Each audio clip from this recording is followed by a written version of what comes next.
Hello everyone, welcome to Online Help Guide. Today in this video, I'm going to show you how to change WhatsApp background wallpaper. So without any further ado, let's get started. First, open WhatsApp. Now click on the three vertical dots on top right corner. Tap on Settings option. Now go to Chats. Then click on the Wallpaper option. Tap on the Change option with green font.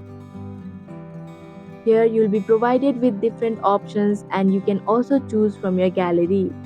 Now I'm going to select the one I like and set the wallpaper. Now tap on any conversation to see the change. And here you can see the change. So that is how you can change WhatsApp background wallpaper. Thank you for watching Online Help Guide. Hope this video was helpful. If it was, then hit the like button and comment down if you have any questions or feedback. Also, if you are new to our channel, subscribe and hit the bell icon so that you don't miss our upcoming videos.